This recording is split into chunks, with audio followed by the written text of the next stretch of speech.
Celebración de fe, encuentro de amor, el hombre y Dios, Dios y el hombre. ¿Dónde se da este encuentro? Presentamos Misterio de Fe. Escúchanos y conoce más sobre las expresiones de nuestra fe creída y celebrada en la liturgia. Señor Jesús, mi Salvador, amor eterno, amor divino. Buenas noches, queridos hermanos, bienvenidos. Vamos a comenzar a dar inicio a nuestra sesión formativa de hoy. En el nombre del Padre, del Hijo y del Espíritu Santo. Amén. Señor Dios nuestro, te bendecimos, te alabamos, te glorificamos y te damos gracias por permitirnos reunirnos una vez más para este proceso de formación.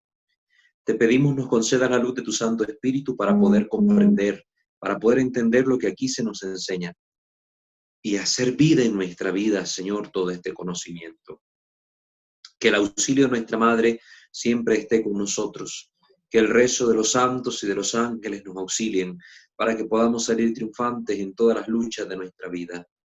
Señor, en tus manos nos ponemos, que todo cuanto hacemos, que todo cuanto pensamos, que todo cuanto pretendemos hacer, sea siempre para mayor honra y gloria tuya, te tenga a ti como su fuente y tienda a ti como a su único fin.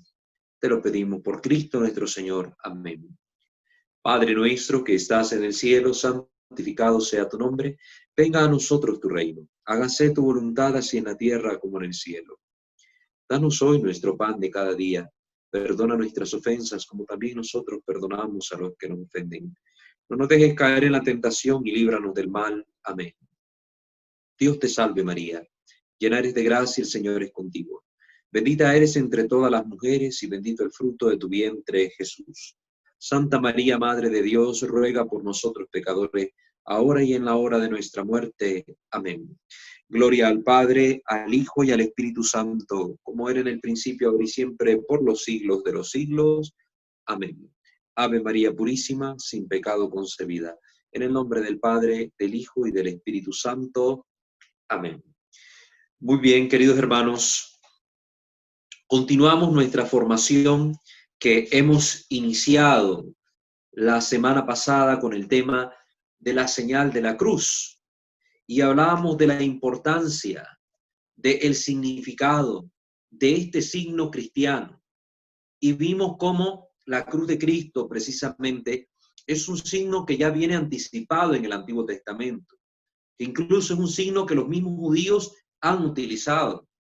La tradición de hacerse la señal de la cruz en la frente, que viene precisamente del capítulo 9, versículo 4 del profeta Ezequiel 9:4, ¿verdad? Que precisamente menciona este mandato divino de hacerse la señal de la cruz, la tau, la última letra del abecedario hebreo, la tau, tiene forma de cruz en la frente, como una señal distintiva del pueblo fiel de Dios. Entonces, hemos visto el significado que tiene la cruz en este sentido, como signo, como sello profético.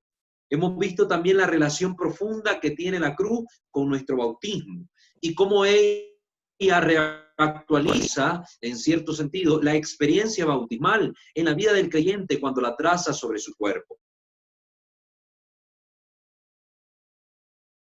Con este texto del entonces cardenal Joseph Ratzinger, Introducción al Espíritu de la Liturgia, de donde estamos tomando el contenido de estas sesiones y el cual estamos tratando de disertar para que ustedes tengan el mayor conocimiento posible. Recuerden que en estos contenidos litúrgicos no solo estamos dando recetas, ¿verdad? Persínese así o haga así. Antes de eso, estamos dando el contenido que da sentido a nuestra fe, a las prácticas de nuestra fe y a las manifestaciones de nuestra fe cuando celebramos. Eso es lo importante. Aquí tenemos conocimientos sólidos. Aquí estamos poniendo el cimiento de las prácticas de fe en nuestra vida, para no solo hacer cosas por tradición. ¿Por qué las hacemos? Porque me la enseñó mi abuelita, porque me enseñó mi mamá. No, vamos a saber por qué hacemos lo que hacemos, por qué celebramos lo que celebramos y los modos en que lo celebramos. Por eso estamos profundizando estos temas. Y vamos a paso lento pero seguro. Seguimos hablando entonces de la señal de la cruz. Vamos a ver ahora algo un poco misterioso, podemos llamarle así, sobre el signo de la cruz, presente ya en los escritos de los antiguos griegos. Miremos lo que dice el cardenal Ratzinger. Aún más directamente concernidos se hallaron los santos padres del ámbito de culto griego por otro descubrimiento. Ya hemos mencionado el primer descubrimiento que nos llamó la atención, el descubrimiento de tumbas judías con el signo de la cruz y de tumbas griegas con el signo de la cruz pertenecientes precisamente al pueblo judío anterior al inicio del cristianismo. Ahora hablamos acá de otro descubrimiento. Hablamos de que los santos padres del ámbito de culto griego encontraron en Platón una llamativa visión en la cual se dibujaba una cruz sobre el cosmos. Miren qué interesante esto. Habla del signo de cruz cósmica, el signo de la cruz en el cosmos. Esto lo podemos encontrar en el diálogo de Timeo, ¿no? En el diálogo de Timeo, en el número 34 y en el número 36, la mención que hace Platón de esta cruz cósmica, para que vayan viendo ustedes toda esta relación de lo que es la señal de la cruz con nuestra fe cristiana y lo que el Padre Dios ha querido disponer desde el principio de los tiempos como un signo de salvación para la humanidad, como un signo divino, para que nosotros podamos encontrarnos con Él y entender la profundidad del actuar de Dios a través de la cruz. Estamos viendo qué importante es esto. Platón había tomado este símbolo de la tradición pitagórica, que por su parte se hallaban en relación con leyendas del Antiguo Oriente. Es decir, que la señal de la cruz, como evidentemente hoy googleando nos podemos dar cuenta de ello, es una señal antiquísima y conocida en distintas tradiciones anteriores a Platón. Encontramos tradiciones sobre la cruz también entre los egipcios. Encontramos la señal de la cruz en muchísimas otras culturas. Entonces, vamos viendo cómo la cruz se hace presente en el pensamiento del hombre y cómo en Platón llega a hablarse de una cruz en sentido cósmico, en el sentido del cosmos, en el sentido de la creación. En primer lugar, se refiere a una afirmación de índole astronómico. Se refería a los dos movimientos mayores de los astros conocidos por la antigüedad. El movimiento elíptico, por el que se describía un inmenso recorrido alrededor de la esfera celeste. Se creía que este era el movimiento solar. Por otro lado, se hallaba el desplazamiento de la Tierra. Entonces, estaba, según la creencia de los antiguos griegos, el movimiento solar, ¿verdad? Ese movimiento era elíptico, y el movimiento de la Tierra. Entonces, estos dos movimientos chocaban uno con el otro, y se formaba esta cruz cósmica de la que nos está hablando Platón. Ambos se interceptan y así daban lugar a la letra griega G, que tiene forma de cruz. La letra griega G, que tiene forma de cruz. La cruz se halla inscrita dentro de la totalidad del cosmos, según el pensamiento platónico. Platón, siguiendo con objetividad las antiguas tradiciones, puso en relación todo esto con la divinidad, con el famoso Demiurgo, el gran ordenador de Platón.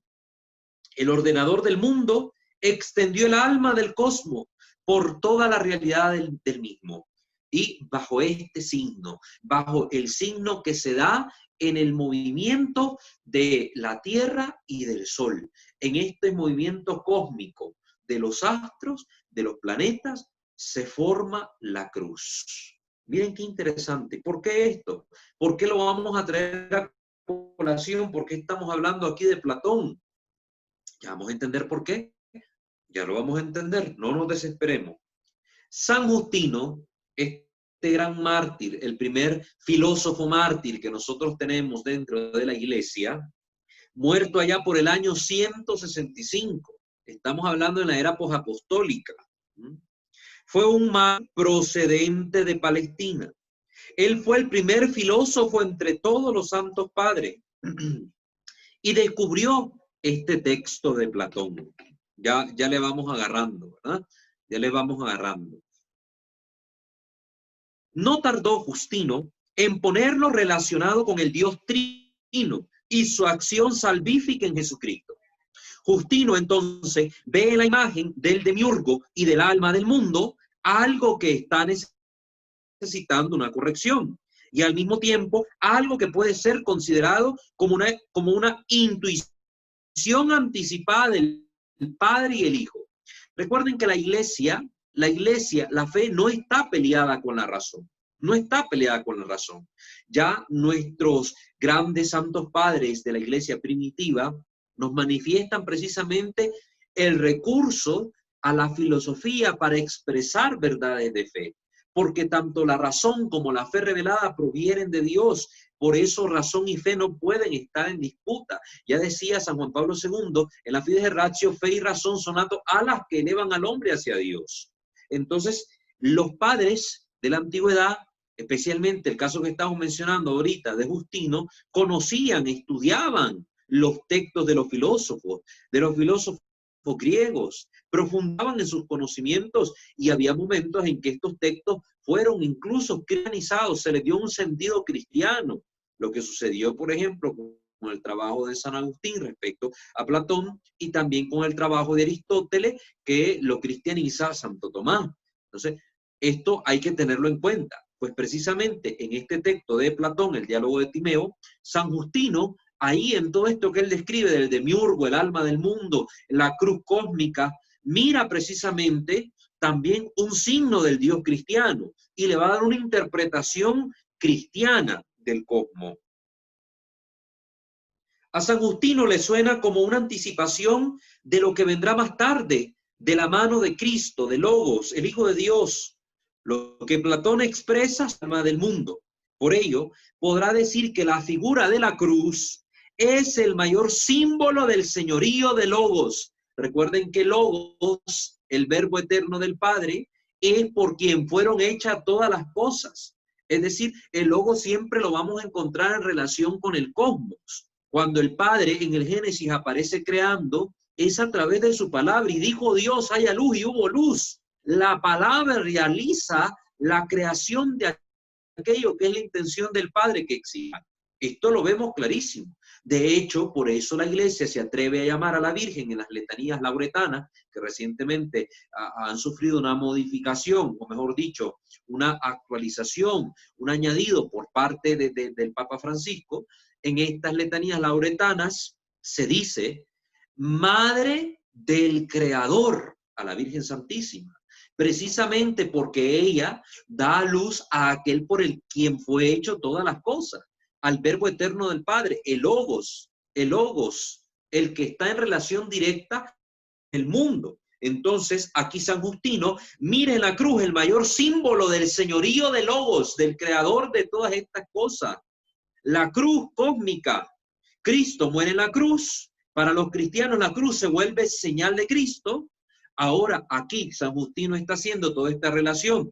La cruz está en el cosmos, la creación es obra del verbo, del Logos, pues el signo del verbo eterno del Padre, el signo de Cristo ya está presente en la creación. Y esto lo atisba griego. Ya hay en el cosmos signos de lo que Dios quiere hacer. Recuerden que todo prefigura la obra de Dios en Cristo, la obra de la redención. Todo. El diluvio ya se convierte en figura del bautismo. El diluvio, que es signo de cambio, en su momento tuvo sentido para los judíos cuando pasan a través de las aguas de la esclavitud de Egipto a la libertad de los hijos de Dios. Entonces, todos en la creación, que están ahí puestos por Dios en la creación, desde una lectura cristiana podemos ver que están en relación con la obra de Dios en cuanto a la redención del hombre. Por eso es que San Justino Mártir se atreve a decir que aquello que los griegos atisbaron como un signo de la divinidad, esa cruz cósmica, es precisamente el signo del señorío del verbo eterno del Padre sobre el mundo. Sin la cruz no podría darse comprensión alguna de la creación. Esto lo podemos ver, esto lo dice San Justino en su primera apología, 55. Sin la cruz no podría darse comprensión alguna de la creación, precisamente porque es en la cruz donde Cristo permite que haya una nueva creación.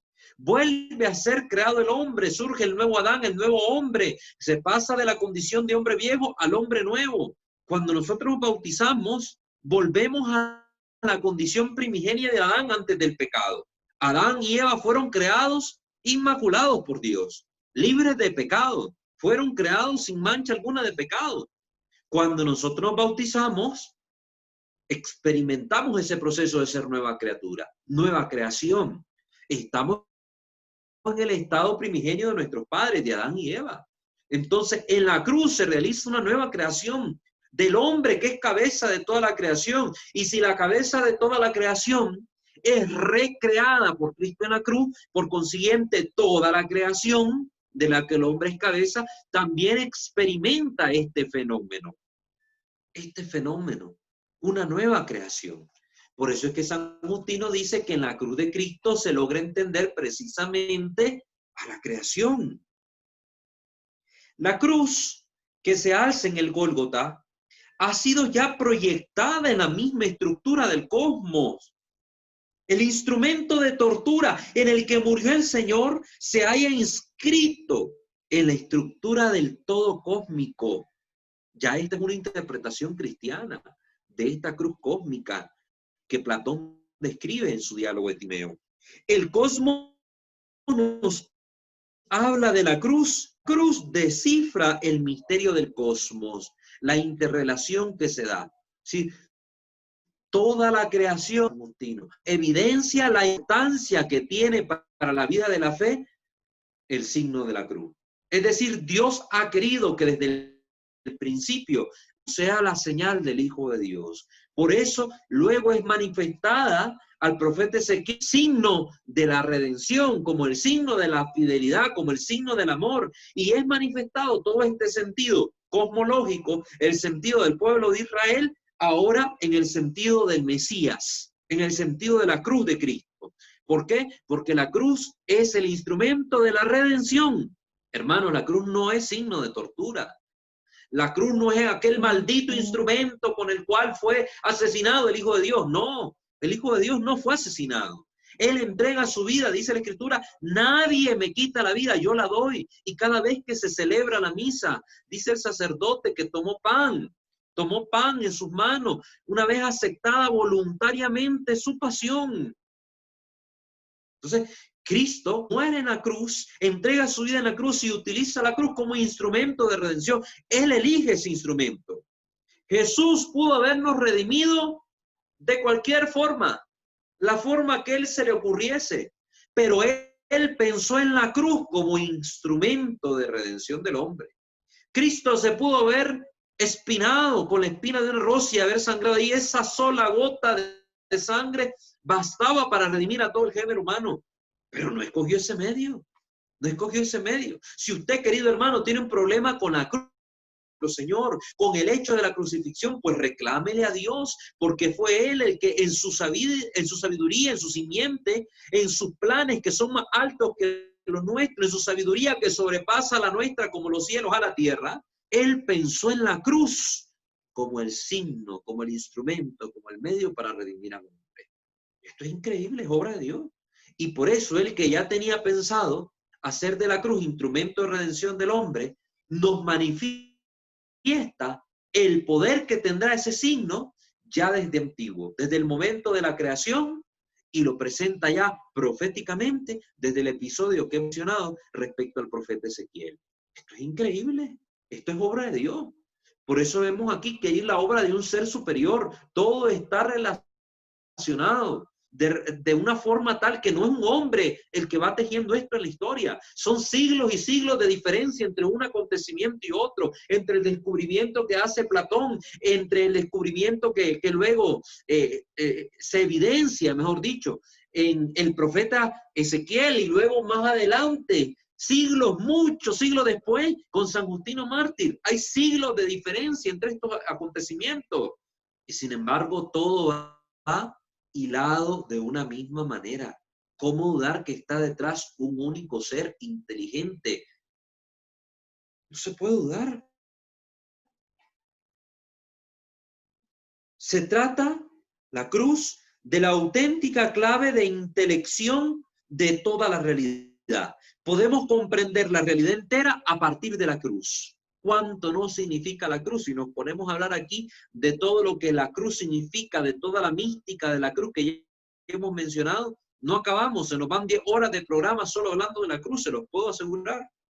La historia y el cosmos son dos partes de una única realidad. El cosmos entero y la historia que va deviniendo a lo largo del tiempo. Son dos partes de una única realidad. La cruz es el punto de equilibrio de todas las cosas. La cruz es el punto de interpretación, el punto de encuentro, el punto desde el cual nosotros comprendemos toda la realidad.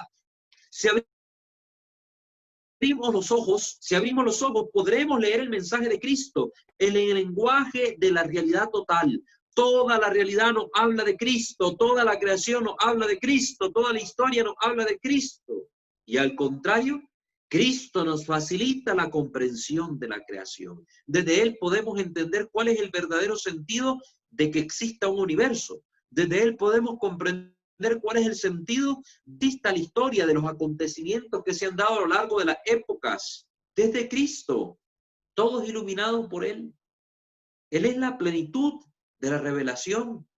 Él es el todo de Dios, la palabra única, verdadera y final del Padre. Él es el verbo divino. Entonces, esto es tan importante. Este es el sentido de la cruz para nosotros. Por eso el valor que va a tener en la vida de fe el signo de la cruz. Todo esto nos está ayudando a tener comprensión sobre la cruz, para amar la cruz, para amar el signo de la cruz y para entender por qué está presente en toda la liturgia cristiana. Por qué ese afán, podemos decir, de poner la cruz en nuestras iglesias, de 20 crucifijos, de andarnos persinando a cada rato en la liturgia, en las oraciones, en las novenas. ¿Por qué? Aquí estamos entendiendo el sentido. Porque ese amor que como cristianos nosotros predicamos a la cruz de nuestro Señor, cuando somos verdaderos cristianos. Porque el que se llama cristiano y es hereje, el que anda en la mentira, odia la cruz, que la ve como un signo aberrante. Desde Justino en adelante, la profecía de la cruz, si podemos llamarle así a esto de Platón, ¿verdad? La profecía de la cruz de Platón y el vínculo entre el cosmos y la historia pertenecen al fundamento argumental de la teología de los santos padres. Es decir, desde la interpretación que hace Justino Mártir de esta profecía de la cruz platónica, todo este contenido pasa a ser luego de uso común entre los padres de la iglesia, como un argumento teológico, es decir, para hablar acerca de Dios. Dios está presente en el cosmos. A los incrédulos, ¿cómo le llegaban los cristianos a hablar? A los que tenían otro tipo de fe, a los que no creían en Dios, les hablaban a partir de la realidad cósmica, les hablaban y les mostraban cómo el cosmos se vuelve el libro de Dios. Hoy es fácil, entre comillas, hablar de Dios en una sociedad, sobre todo en nuestras sociedades que están cristianizadas de una u otra forma. Cuando decimos Dios, todos sabemos a quién nos referimos. Es bastante fácil. Pero en aquellos tiempos, donde el cristianismo era algo que estaba surgiendo, no ibas a llegar y simple y sencillamente decir, vengo a hablarte de Dios, el Dios, darles razón a las personas que ya tenían otro credo, que ya tenían otras costumbres, que tenían otra religión. Tenías que darles razones para que ellos pudieran abandonar esas prácticas y venir a Cristo, venir a Jesús. Entonces los padres utilizaban este argumento cosmológico como parte de la exposición teológica. Increíble. Para ellos tuvo que ser impresionante que el filósofo que resumió y explicó las más antiguas tradiciones hablara de la cruz como signo y sello del todo cósmico. Recuerden sobre todo que el cristianismo se está moviendo en el Imperio Romano, donde la cultura griega está bien difundida. Entonces, la gente, especialmente que se usaba mucho el Cócrates de Platón, entendía estas cosas de filosofía, pues por ahí el cristianismo entraba, por ahí con los argumentos de la razón, para que sigamos viendo que fe y razón no están peleadas, ¿no?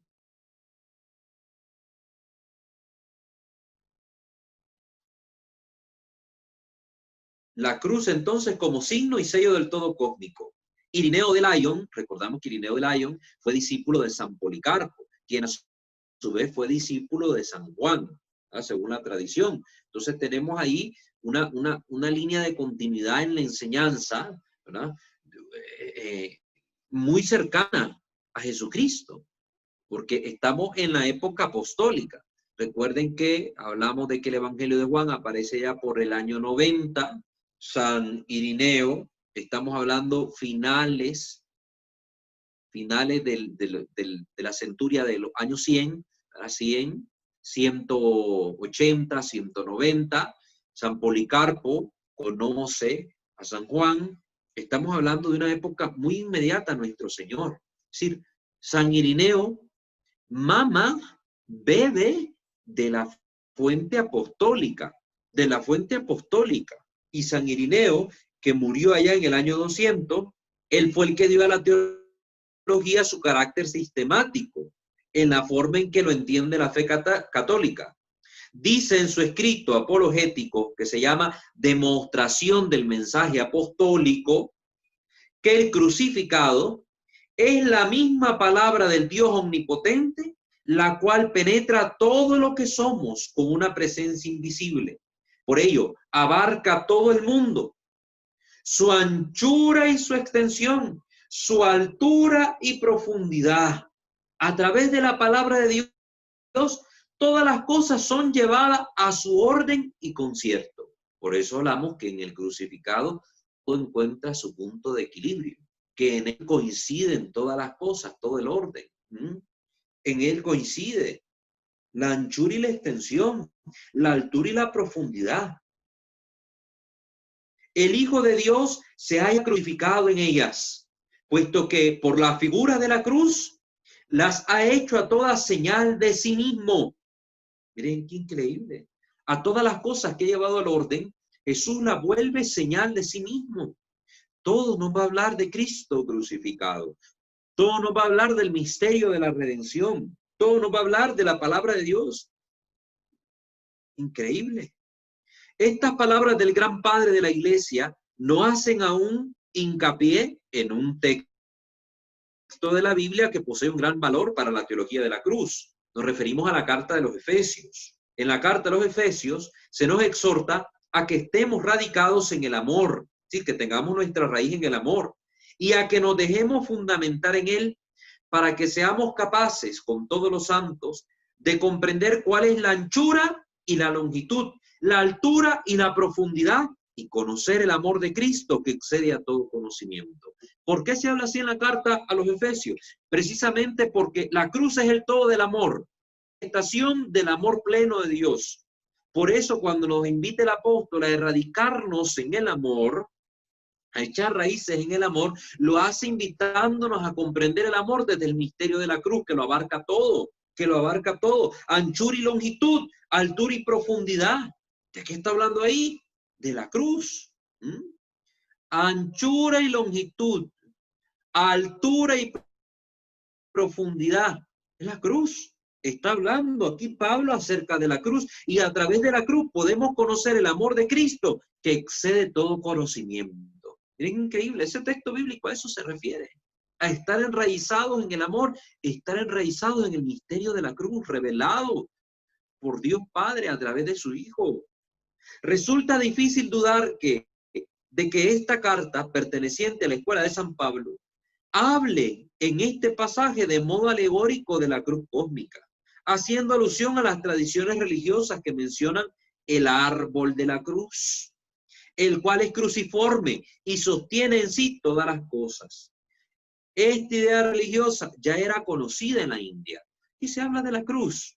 Esto que se menciona aquí, si nosotros nos vamos a investigar, vamos a encontrar, volvemos al punto de que ya hay religiones antiguas, religiones, en otros lugares, en otras costumbres, donde hablan del signo de la cruz e incluso hablan del árbol del mundo en forma de cruz, como es, por ejemplo, lo que se menciona aquí de la India. ¿De qué estamos hablando aquí? La esvástica. La esvástica, esta cruz que la conocemos más, sobre todo por el uso que le dio el nazismo, todo el partido de Hitler. Entonces, este signo no es propio de Hitler, este signo no es propio de los nazis.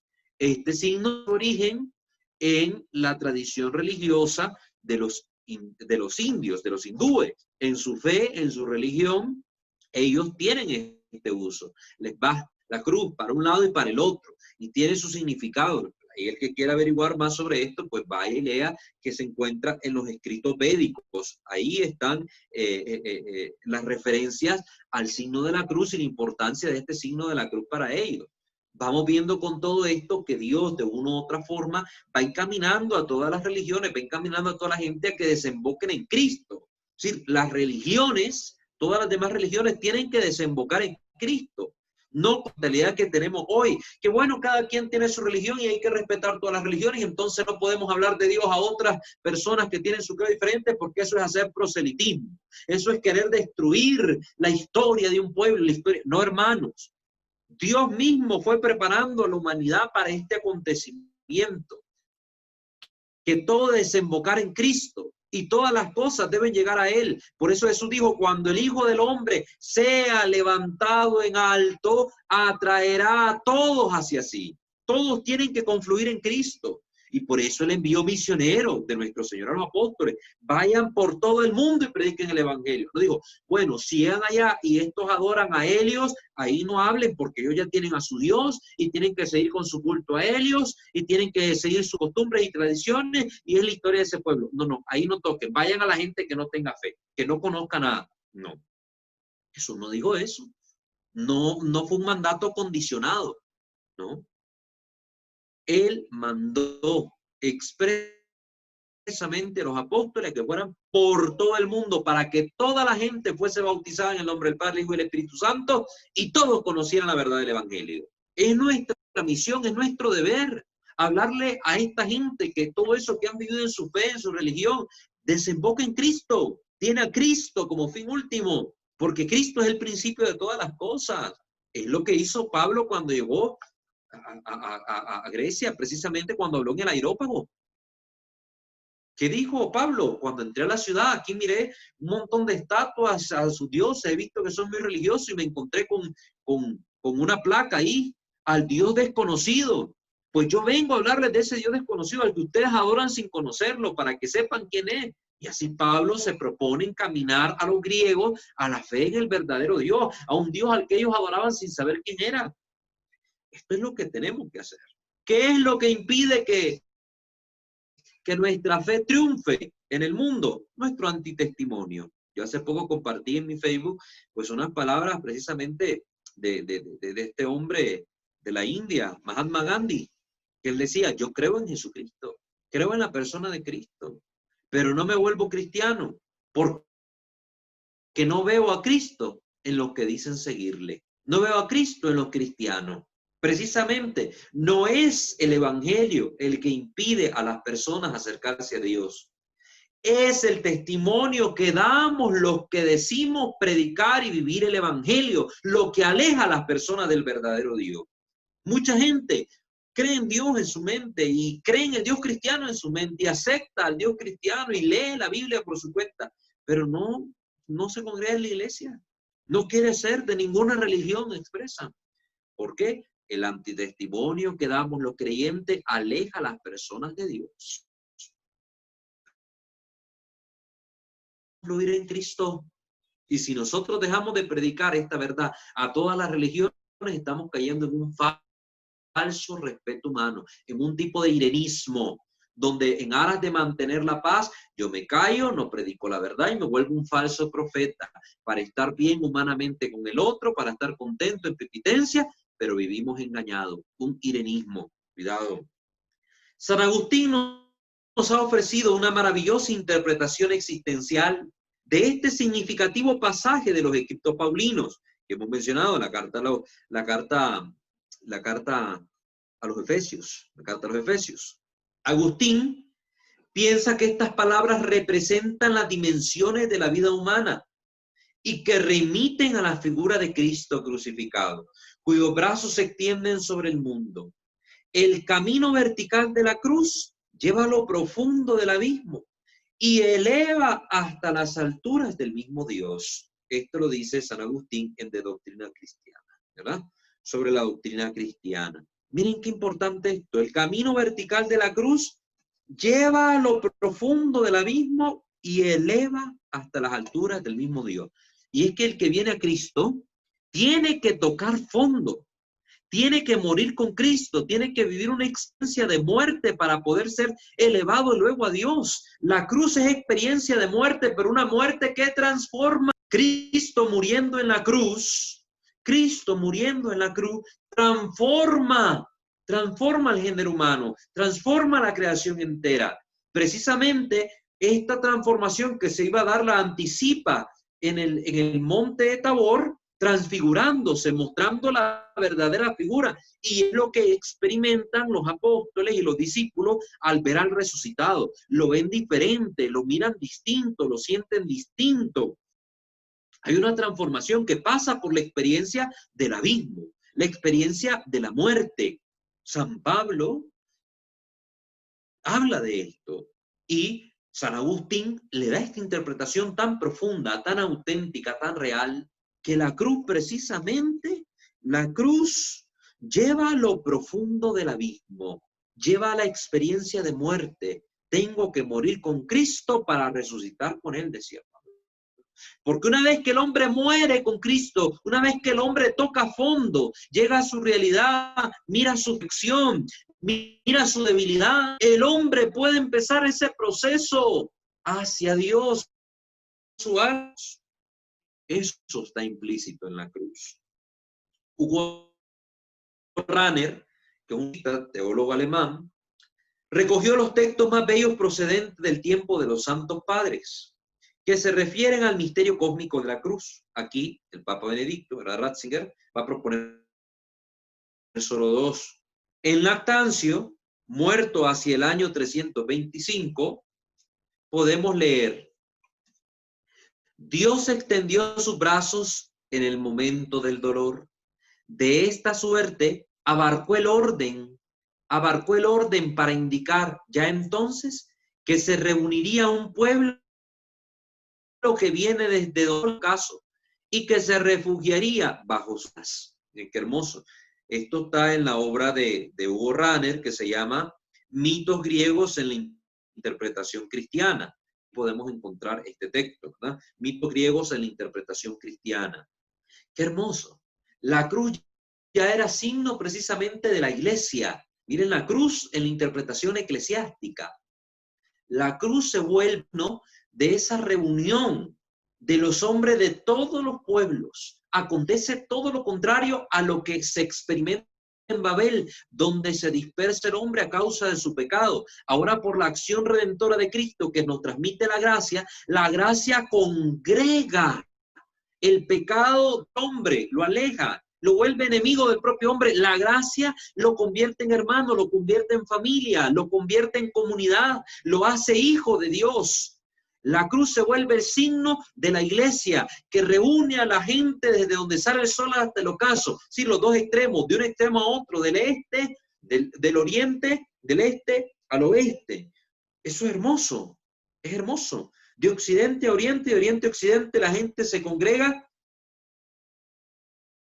en un solo, la iglesia, en un solo espacio. La iglesia. ¿Qué es la iglesia?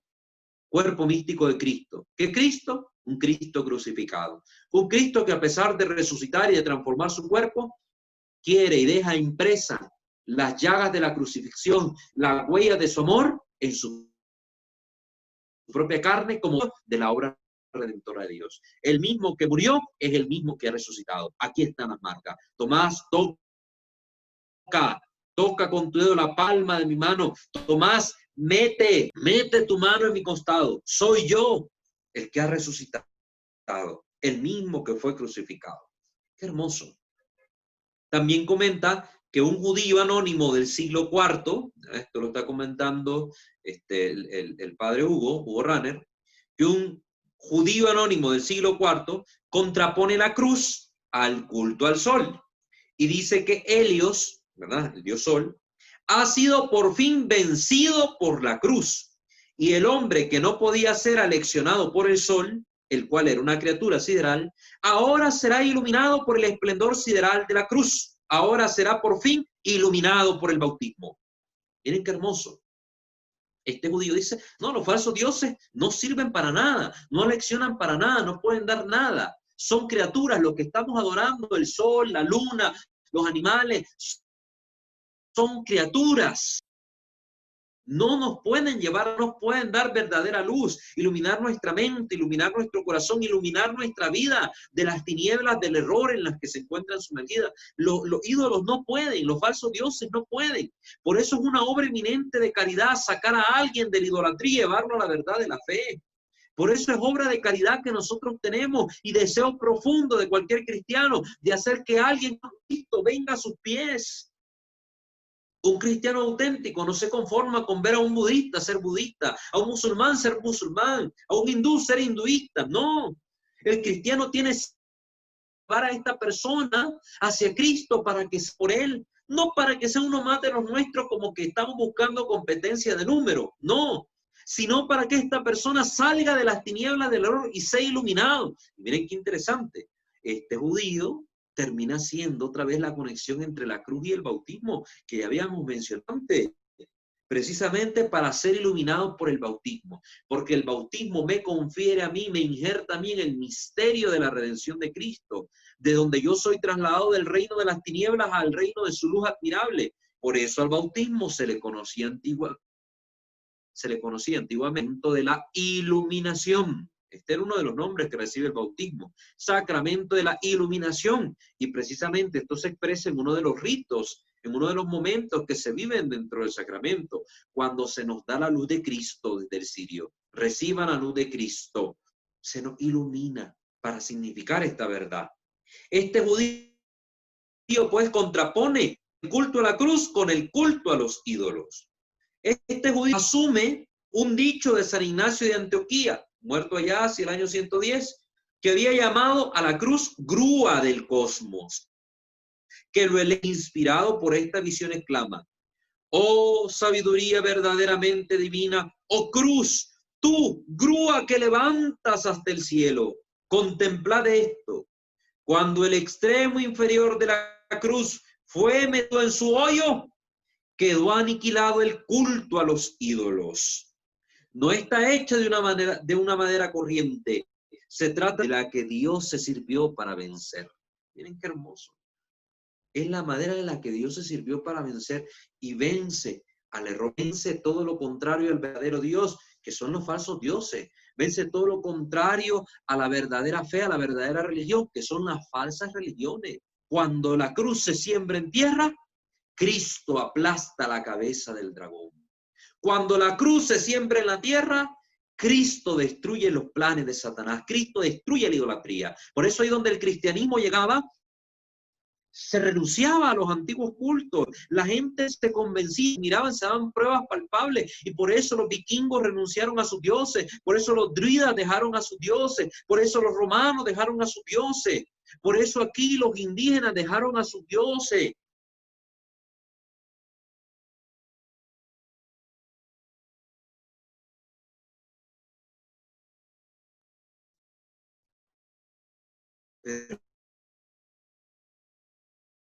Pero bien, la cruz de desgraciadamente, este tipo de fenómenos donde se están vandalizando las estatuas de nuestro Señor, las imágenes de las cruces se están quebrando, se están destruyendo, incomoda.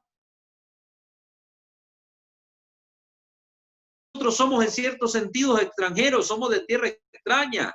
Ya somos hijos de los hijos de los hijos de aquellos que vinieron de afuera y se mezclaron con los que estaban acá. No somos ni siquiera originales en ese sentido. ¿Qué venimos a tomar como propio lo que no es nuestro? Lo que es nuestro es la fe que nos han comunicado nuestros padres. Una fe en la cual ellos entraron, se convencieron que estaba la verdad y por eso renunciaron al paganismo, renunciaron a la idolatría. para amar y abrazar al Señor y la cruz de su Señor. Y hoy la gente quiere volver a los antiguos sacrificios, seguramente quieren ir a tener hijos para irlos a sacrificar al dios Dagón, prenderle fuego ante el dios Baal, o sacarle el corazón a los niños y a la gente y seguir quemándolo vivo para ofrecerle fuerza al sol. Es que la idolatría es irracional, es fanática. La fe cristiana no es fanática. La fe auténticamente cristiana está impregnada de razón, entra en diálogo con la razón, ilumina la razón y se deja también empapar por la sabiduría. Esto hay que entenderlo, hermanos. Esto es profundo. La cruz de Cristo sembrada en la tierra aniquila la idolatría. Ahí donde la cruz de Cristo es puesta, hermanos, se aleja el demonio, se aleja Satanás, se aleja Satanás. Por eso la importancia de consagrar los lugares a Dios. Por eso cuando los cristianos llegaban a un lugar, lo primero que hacía era sembrar una cruz en el suelo, como signo de la victoria de Cristo sobre el mal. Y ahí estaban declarando que Cristo ha vencido ese culto pagano que regía esa tierra. Por eso era la primera preocupación de los cristianos al evangelizar, poner una cruz y hablar sobre la cruz. La cruz es signo de fuerza de Dios. Esto no lo dudemos. ¿Por qué quieren hoy los demonios a través de las fuerzas del mundo y de todos estos movimientos que son satánicos de raíz, llámense LGTBI, llámense como se quieran llamar, son satánicos de raíz? ¿Por qué quieren destruir cualquier signo de la cruz? Precisamente porque les recuerda que ha humillado, les recuerda que la cruz les ha vencido, que en la cruz de Cristo están derrotados y pretenden, quitando las cruces, pretenden hacerle ver al mundo que Cristo no ha vencido. Y ya están vencidos. Aunque arrancasen la cruz de todas las plazas y de todas las iglesias del mundo, nunca podrán arrancar del corazón de un cristiano, podrán arrancar la cruz de los cristianos que hemos sido marcados con ese sello desde el momento de nuestro bautismo. Jamás la van a poder arrancar de nosotros, porque ahí donde hay un cristiano, de una persona que cree en Dios, ahí hay un siente. Ahí el cristiano se pone de pie, extiende sus manos y ahí está Cristo crucificado que se hace presente otra vez delante de los ojos de la sociedad y del mundo, para decir: Cristo ha vencido al mundo, Cristo ha vencido la carne, Cristo ha vencido al demonio, Cristo ha vencido la oscuridad y las tinieblas, el error y todo lo que es idolatría. Por eso, hermanos, no perdamos la fe y la confianza en el Señor. En su discurso escatológico, Jesús anunció, miren bien, su discurso sobre el fin de los tiempos, sobre los tiempos finales. Jesús mismo anuncia, Mateo 24:30. Llegado el fin de los tiempos, el signo del Hijo del Hombre aparecerá en el cielo. ¿Cuál es el signo del Hijo del Hombre? La cruz, el único signo que nosotros podemos identificar plenamente con Cristo. En él están todos los demás signos integrados. La cruz, el signo del Hijo del Hombre aparecerá en el cielo. ¿No les llama esto la atención? ¿No les parece curioso? ¿No les recuerda algo? ¿Recuerdan ustedes a Constantino cuando se iba a enfrentar contra Magencio en la batalla allá por el puente Milvio? ¿Qué pasó cuando oró pidiendo el apoyo de los dioses y que iba a servir al Dios que le respondiera? ¿Qué sucedió? Tuvo una visión. Dice que miró un signo en los cielos, el signo de la cruz, con unas letras que decía: con este signo vencerás. Aparece en los cielos ante los ojos de Constantino el signo del Hijo del Hombre. Este es el signo de Dios, aparece en el cielo, proféticamente, y se va viendo como anticipo de la victoria final, porque precisamente aquí Constantino vence y es a la vez vencido por Cristo. Cuando Constantino va a la batalla a vencer, ya Constantino ha sido vencido por Cristo. Es increíble. Signo de la victoria final de nuestro Señor y de la batalla final. La batalla final que estamos ya viviendo. Estos son los últimos tiempos, hermanos. Todos nosotros, como ser cristianos, ya estamos viviendo los últimos tiempos en este sentido, que es una batalla del mundo contra nosotros. Esa es la batalla que estamos experimentando hoy. El mundo contra nosotros.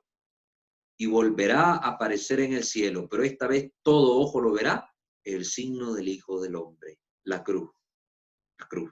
Promesa del Señor, anticipada en una batalla donde él sale en la batalla de Constantino contra Magencio.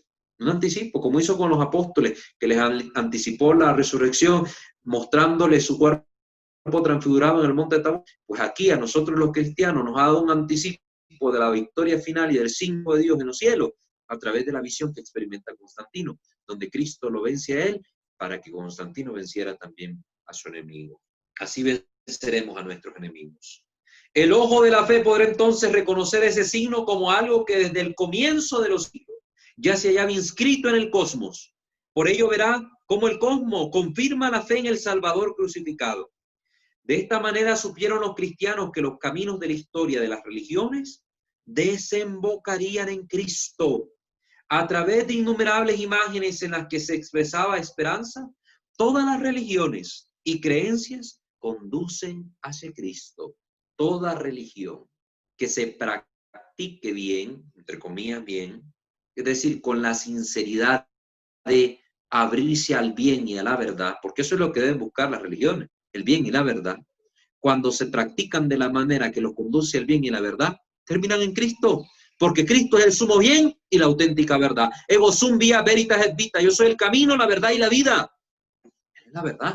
Toda persona que diga practicar religión, de ser religioso, toda persona que se queda religiosa, termina a los pies de Cristo. Si no, sepa que de religioso no tiene nada.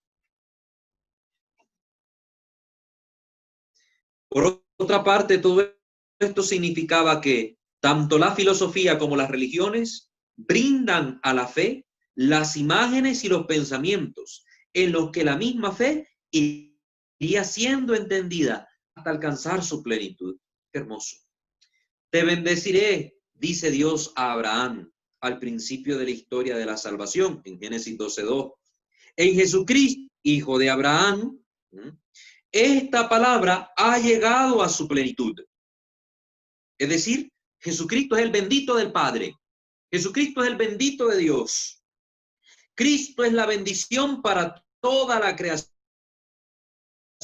Recuerden que Abraham le había dicho al Señor, en ti serán bendecidos todos los pueblos. Pero esta bendición llega a su plenitud solo en Cristo. Solo en Cristo, verdadero Dios y verdadero hombre. Hijo de Abraham en cuanto a la descendencia. El pueblo de Israel es descendencia de Abraham. En Jesucristo han sido bendecidas todas las naciones. Por eso la cruz misma, que es un signo de Dios en el cielo y en la tierra, como lo hemos visto, la cruz cósmica y la cruz del Gólgota, se convirtió en una señal de bendición para los cristianos. Ya vamos cayendo en cuenta en la parte litúrgica. Por eso es que la cruz es signo de bendición, porque es el signo del Hijo de Dios, es el signo del Logo del Padre, el signo de Jesucristo. Por eso, en Cristo, que es el bendito, y Cristo que bendijo la cruz con su cuerpo clavado en ella, ha convertido a este signo en signo de bendición. Y los cristianos eso es lo que han percibido en ella, que la cruz es signo de bendición. ¿Dónde lo hemos confirmado? En los enfrentamientos con el demonio. En los exorcismos el demonio tiembla ante la señal de la cruz. El demonio no soporta la cruz. Vayan a leer los escritos del Padre Pío. Cómo habla del poder de la cruz y cómo el demonio huía. Incluso cuando una ramita caía sobre otra y hacían la señal de la cruz, él miraba al Padre Pío, al demonio correr espantado ante el signo de la cruz. Increíble. Al hacer la señal de la cruz sobre nosotros, entramos en el poder bendicional del propio Jesús. Cuando yo me hago la señal de la cruz, estoy entrando en esa mística, en esa dinámica de bendición que el Hijo de Dios atrae sobre nosotros. Yo me bendigo, yo atraigo para mí la bendición, la señal de la cruz. Y ahí andan los tontos protestantes diciendo que la cruz es signo de maldición. Se maldicen ellos que contradicen la verdad de Dios predicada en los santos evangelios y contenida en las escrituras. Se maldicen ellos, de los cuales el mismo Pablo ha dicho en la carta a los Gálatas, anatema sea aquel que predique un evangelio contrario al que le hemos enseñado. Ya la maldición pesa sobre ellos, pero no sobre nosotros que hemos descubierto en la cruz el signo de la bendición de Dios. A los que deseamos la bendición, cuando nuestros padres, nuestros abuelos, cuando nuestros sacerdotes nos quieren transmitir la bendición de Dios, lo hacen con la señal de la cruz, porque es el signo de bendición por excelencia. Entiéndanlo, signo de bendición por antonomasia. También lo empleamos para los objetos que nos acompañan en nuestra vida y que deseamos que sean renovados por las manos de Jesucristo. Por eso vamos a bendecir nuestras velas, la sal, el agua, el aceite, los carros, las casas, los campos, porque queremos que la bendición de Cristo se haga de forma presente y tangible ahí, en eso, a través del poder de la cruz. A través de la cruz podemos convertirnos los unos para los otros en bendición. Qué hermoso. Que el esposo y la esposa se bendigan mutuamente, que los padres a los hijos se bendigan. Esto es una práctica cristiana muy antigua, que la hemos ido perdiendo y que hay que recuperarla. La bendición esposa a esposo, padres a hijos, abuelos a nietos. Qué hermoso. Los catequistas a sus catequizando. Dice el Papa, nunca podré olvidar la devoción y la interior veneración con que nuestro padre y nuestra madre nos bendecían a los niños cuando salíamos de casa. Cuando se trataba de una despedida por causa de un viaje, trazaban el signo de la cruz con agua bendita sobre nuestro pecho, frente y boca. Tal bendición era una compañía que nos servía de guía. Estábamos persuadidos de que la visibilización de la plegaria de nuestros padres iba siempre a nuestro lado, portando la bendición del Salvador. Ahora ya ni queremos tener agua bendita en las casas, ni la tenemos. Hay que buscar la agua bendita. Recuerden, el agua bendita es signo del bautismo. El bautismo intrínsecamente unido al misterio de la cruz. Nos hacemos la señal de la cruz con el agua bendita, pues es todavía un signo que tiene un sentido más pleno de lo que estamos tratando de hacer. La bendición es un gesto sacerdotal. Por eso intuíamos en la bendición recibida de nuestros padres el sacerdocio de los mismos. Recuerden que por el bautismo hemos sido constituidos en un pueblo sacerdotal. Somos sacerdotes, profetas y reyes. Pues padres de familia hacen la cruz sobre sus hijos. Ahí ponen en efecto, en evidencia, esta realidad sacerdotal del pueblo al que pertenecen, redimidos por la sangre de Cristo. Pienso que la costumbre debe hacerse de nuevo presente con mayor vigor en la vida cotidiana, como expresión plena del sacerdocio común de todos los bautizados. Ella debería empapar de amor todos nuestros actos, llevados a término el poder que viene del Señor. Qué hermoso. La cruz siempre ha sido un signo cristiano. Los cristianos lo portaban siempre con ellos. Portaban cruces de madera. Se hacían tatuar en las manos, en las palmas, la cruz del Señor. Ponían en su casa la cruz. Donde se reunían los cristianos ponían la cruz. De hecho, hay textos muy antiguos que nos hablan de los cristianos haciéndose la señal de la cruz. La cruz por todas partes. Al salir, al entrar, al irse a dormir, al comer, la señal de la cruz siempre en todo momento. Ahí se aleja el demonio. Ahora, para terminar, ¿cómo hacernos la señal de la cruz? Primero que todo, la señal de la cruz tiene su raíz, como lo hemos visto en la práctica judía, con la señal de la tabua en la frente. Esto fue lo mismo que adquirieron como práctica los primeros cristianos, hacerse la señal de la cruz en la frente. Se la hacían así, con el pulgar, con el índice. No importaba con cuál dedo, lo importante era hacerse la señal de la cruz. Luego empezaron a desarrollarse con el tiempo distintas enseñanzas que buscaban, a través de los signos y símbolos, transmitir la fe, una catequesis. Entonces a la señal de la cruz también se le dio un sentido profundo en cuanto a la manera de hacerse. Entonces hubieron distintas corrientes dependiendo de la tradición cristiana que se profesara. Por ejemplo, en la antigua comunidad griega, en la iglesia griega, se hacían la señal de la cruz con 3 dedos. Con 3 dedos. Unían estos 3 dedos así, de forma tal que estos 3 hablaban sobre la unidad de la Trinidad, Padre, Hijo y Espíritu Santo, ¿verdad? Estos 3, y estos 2 hablaban de la naturaleza de Cristo, humana y divina. Y entonces se hacían la señal de la cruz en todo el cuerpo. Esta era una forma. Otra forma es la que practicaba la iglesia rusa, antes de que se diera un pleito que hubo ahí, con las reformas de Nicón, ¿verdad? Se persinaban, se santiguaban con 2 dedos, con 2 dedos. Estos 3 dedos iban unidos para representar las 3 divinas personas, y estos 2 dedos unidos así en la parte de arriba, para representar las dos naturalezas de Cristo y se santiguaban así, con dos dedos. De hecho, eso fue un pleito en Rusia. Cuando empezaron las reformas de Nicón, un patriarca, allá por el siglo XVII, hubo un pleito y hasta mataron a los cristianos que no querían persignarse con tres dedos, así, porque las reformas de Nicón querían hacer la iglesia rusa en sus prácticas litúrgicas a semejanza de la iglesia griega de Constantinopla. Entonces, los cristianos que no estaban a favor se pusieron en contra, hubo una disputa y al final terminó hasta en matanza de gente. Imagínense cuánta importancia para los cristianos el hecho de santiguarse, que hasta podían dar la vida por no santiguarse con tres dedos y santiguarse con dos. Ahora no defendemos nuestras tradiciones, que nos cambien lo que quieran y nos vale. Qué mal que estamos.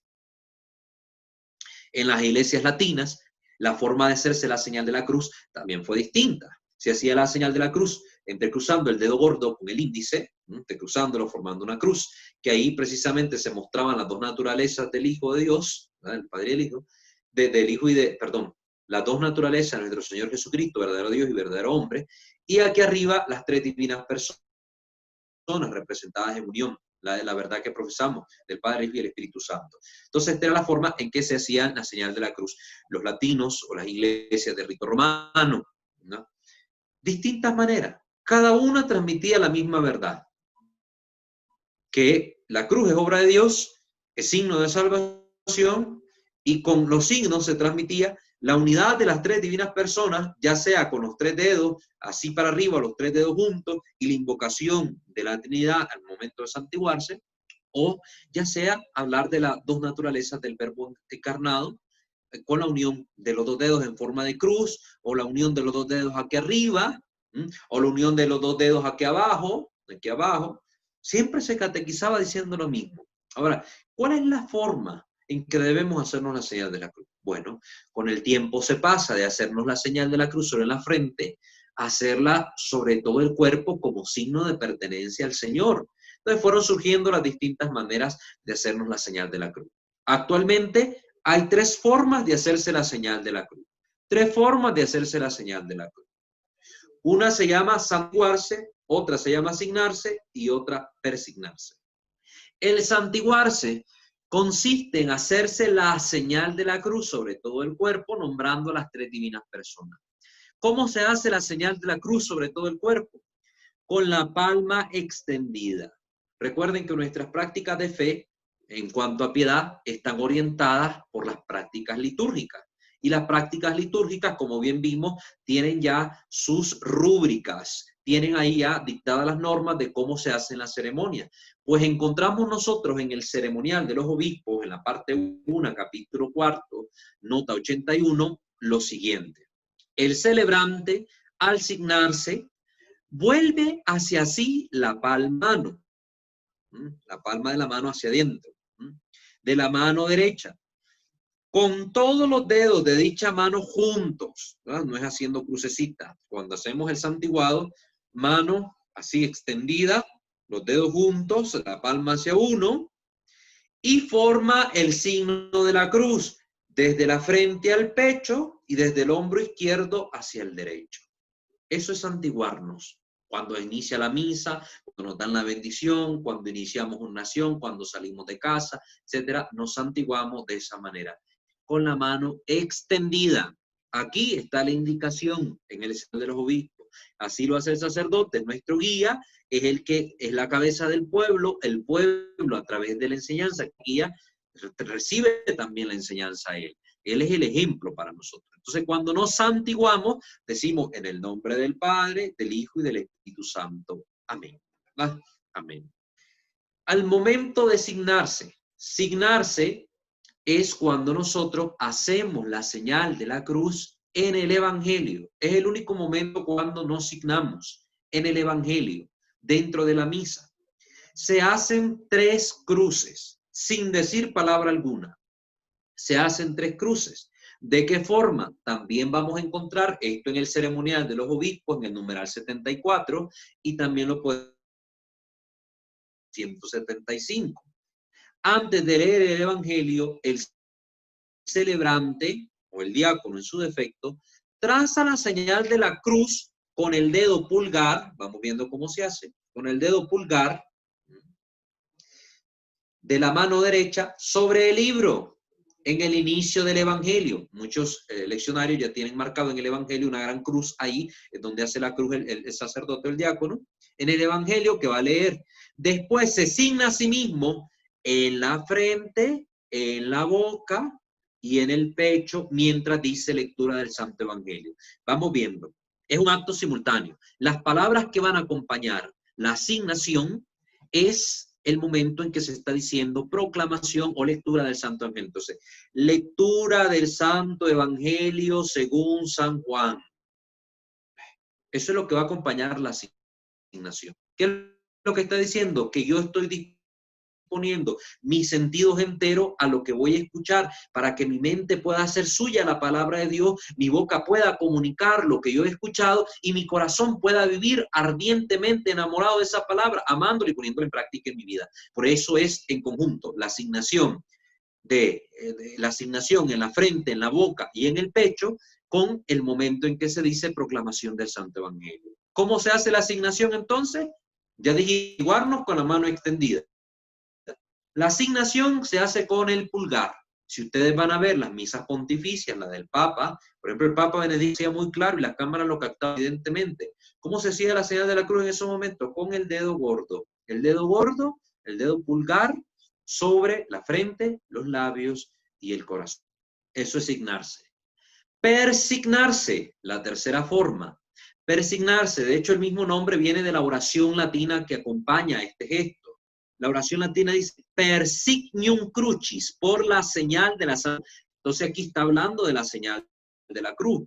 Entonces, para persignarnos, nosotros hacemos la señal de la cruz. Ahí es donde se entrecruza el dedo pulgar con el dedo índice y tenemos los otros tres levantados y hacemos las tres cruces. Una en la frente, una en la boca y una en el pecho, pero acompañada de una oración que se recita. Es una oración de un exorcismo. Dice, por la señal de la Santa Cruz. Esa es la parte que corresponde a la frente. Por la señal de la Santa Cruz. De nuestros enemigos. Eso por Dios.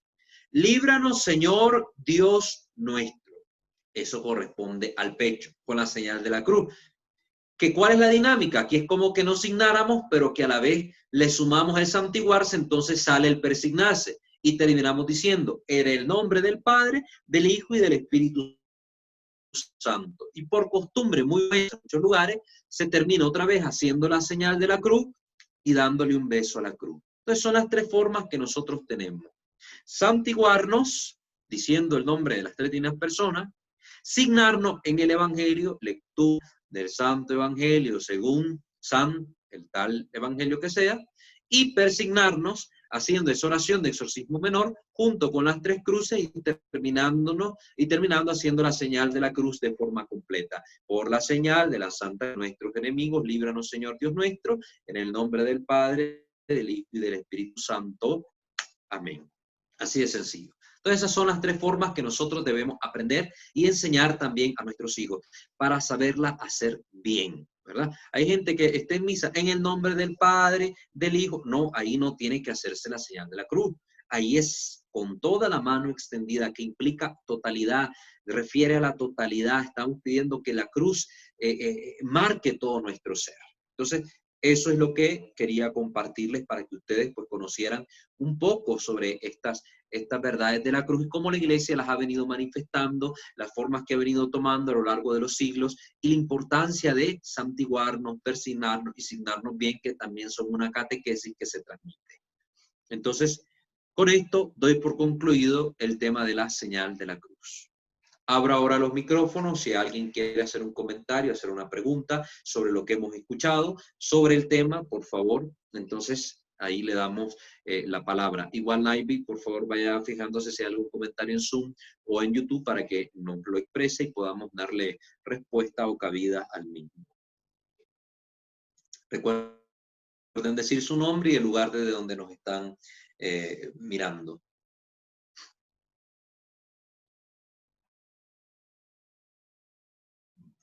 Parece que todo está claro.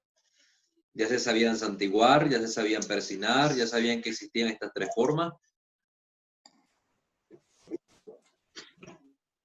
Hola, buenas noches. Soy Rocío de aquí de Tlalpan. Hermana Rocío, qué gusto oírla. Una pregunta, cuando nosotros entramos a la iglesia, ¿nos persinamos o nada más nos santiguamos? Y cuando nos retiramos, ¿también nos persinamos o nada más nos santiguamos? Sí. La señal más común es el santiguarse, ¿verdad? Es lo que debe acompañar todos los momentos de nuestra vida, hacernos la señal de la cruz en todo el cuerpo. Por tanto, como es la cruz grande, por así decirlo en palabras muy, muy coloquiales, es con la práctica de la mano extendida. Igual, cuando llegamos a la iglesia, buscamos la pileta de agua bendita, nos echamos un poquito de agua bendita en los dedos y nos hacemos la señal de la cruz. Al agua bendita, cuando la tomamos en la iglesia, la acompaña una oración latina, que también está en español. Aqua benedicta sit mihi salus et vita, in nomine Patris et Filii et Spiritus Sancto. Que el agua bendita sea para mí salvación y vida, en el nombre del Padre, el Hijo y del Espíritu Santo. Entonces, cuando entramos a la iglesia, tomamos el agua bendita con los dedos y decimos que el agua bendita sea para mí salvación y vida, en el nombre del Padre, del Hijo y del Espíritu Santo.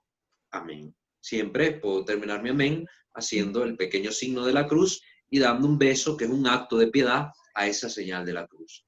Igual, cuando entramos a la iglesia, también está la dinámica de que si vamos acompañados, ¿verdad? Si vamos acompañados, puede uno decirle al otro, miren qué bonita esta práctica, qué bonito recuperarla tal vez con nuestra familia, llegar a la pila de agua bendita y decirle, ¿verdad? Yo le digo a la otra persona, agua bendita, y la persona dice, sea para mí salvación y vida. Tome el agua en el nombre del Padre, el Hijo y del Espíritu Santo.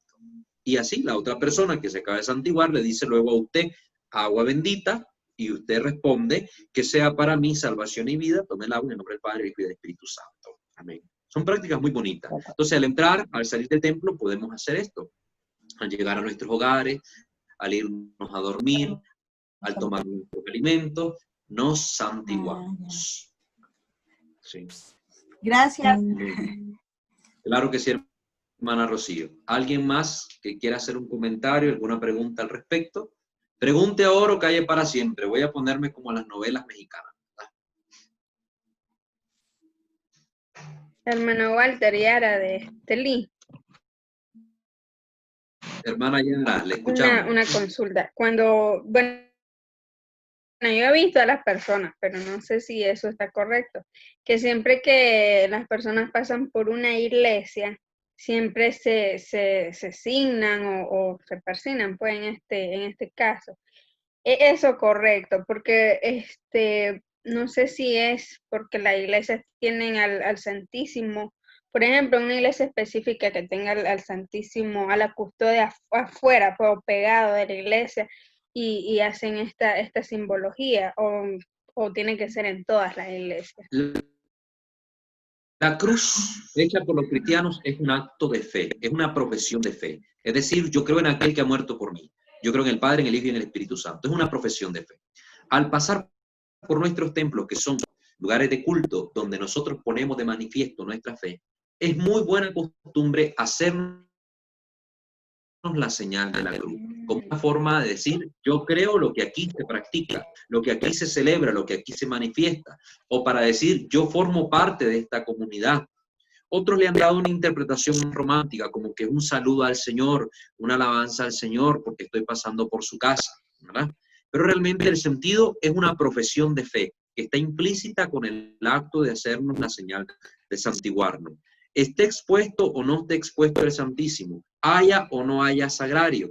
La iglesia es un punto de referencia que tiene una cruz en alto, se supone que toda iglesia debe tenerla. Está ahí el símbolo de nuestra fe, que está profesando públicamente ante esa comunidad, que ese es un lugar donde Dios se manifiesta, donde se celebra la fe en el Dios verdadero.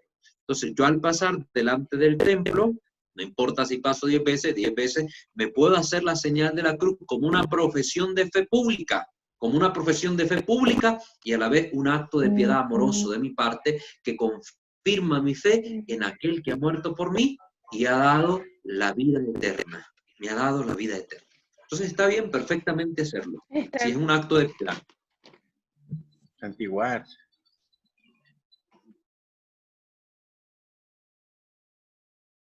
Eva, y conteste. Hermana Eva, disculpe, que no la miraba bien, pero es un nombre porque como esto queda grabado también, el audio, para que sepan quién habla. Bueno, solamente si me amplían, por favor, o me aclaran, me corrigen. En cierta ocasión ya me había explicado un sacerdote que vos conocés, por cierto, que a la lectura del Evangelio, pero ahí es donde yo estoy un poquito confundida, si eso yo me lo repetía en el interior o solamente es que tal vez no capté bien su catequesis de lo que simboliza el momento de cuando el Evangelio me Sí, signo, que es que la palabra de Dios se atesora en mi corazón, o sea, me signo la frente y que yo me repitiera en el interior que la palabra de Dios esté en mi corazón, que yo la proclame y que la atesore en mi corazón. Entonces no sé si es que me estaba explicando el significado o que yo me lo debía repetir en el interior, sí, que esa es la inquietud. perfecto. Vean, a esta parte del Evangelio, que es la asignación, eh, esta parte del Evangelio, lo primero que tenemos que saber es hacer la señal de la cruz, que como ya me he explicado muy bien, con el pulgar, según la indicación del misal general, de la introducción general del misal romano, con el pulgar las tres cruces al momento que se está diciendo lectura del Santo Evangelio simultáneo. No son 4 cruces, son solo 3, ¿verdad? Son solo 3 porque hay gente que se persigna, pues en ese momento hace la cruz aquí, la cruz aquí, la cruz aquí, termina haciéndose la cruz grande. No, en ese momento solo son 3 acompañadas de eso. La señal de la cruz, estos momentos no son simple y sencillamente para dar una explicación romántica de ello, que se puede dar miles de explicaciones. Que la cruz en la frente para que me ilumine la mente, que la cruz en la frente para que entienda la palabra de Dios, que la cruz en la frente para... Se pueden dar miles de explicaciones al respecto, porque hay una carga simbólica muy rica en este signo. Entonces, todas ellas tienen cabida, no es que estén equivocadas. Sin embargo, hay una interpretación un poco más bíblica. Voy a ver si logro entenderlas, yo las estuve leyendo y quiero compartírselas en el grupo de WhatsApp para que ustedes puedan conocerlo. Y voy a ver si dejo el link también aquí en el canal de YouTube para que ustedes puedan verlo, porque precisamente la Escritura habla de atesorar la palabra de Dios en nuestra mente. Por eso es que cuando se hace la lectura del Evangelio, se signa también la frente y habla también de los otros lugares, tanto de la boca como del corazón. Eso está en la Escritura. Entonces yo les voy a mandar a ustedes el link, les voy a compartir el texto por el grupo para que puedan profundizarlo, ¿verdad? Porque es amplio. Yo no me quise meter en eso, por eso no lo tengo aquí a mano. No me quise meter porque es una explicación muy rica, muy bella, pero que toma su tiempo para comprender la profundidad de lo que quiere decir cada uno de esos momentos, ¿verdad? Entonces, todas estas explicaciones que hemos oído de distintos sacerdotes, porque han sido varias, yo he escuchado múltiples también, son explicaciones que tienen cabida precisamente por la riqueza simbólica, la carga simbólica que tiene estos gestos, hechos tanto en la frente como en los labios y en el corazón. Entonces no es que estén erróneos, no es que estén malos, no hay una fórmula. Igual cuando miremos la parte bíblica que les estoy comentando, no es tampoco una fórmula cerrada, sino que precisamente es el signo mismo hecho en ese lugar que da la apertura para que se den estas múltiples interpretaciones que todas tienen cabida en la verdad que se quiere expresar. Todas tienen cabida en la verdad que se quiere expresar. Mientras no sea una herejía, ¿verdad? Entonces ya si es una herejía, lo que están diciendo, pues no tiene cabida ni siquiera en la fe católica. Bueno, muchísimas gracias. Claro que sí, hermana Eva. Muy válido pues en el caso, la aclaración, porque normalmente como las abuelitas, como en mi caso que es la primera catequista, sí. Ella nos enseña, a mí pues y a mis primas nos enseñaron que todo, ya sea asignar o persignar, era, o santiguar, era haciendo la señal de la cruz. Y ahora me doy cuenta porque no es así. Muchas gracias. Claro que sí, para eso estamos, para ayudarles a ustedes. Bueno, muy bien, vamos a terminar nuestra enseñanza de hoy poniéndonos en la presencia del Señor en el nombre del Padre, del Hijo y del Espíritu Santo. Amén. Señor Dios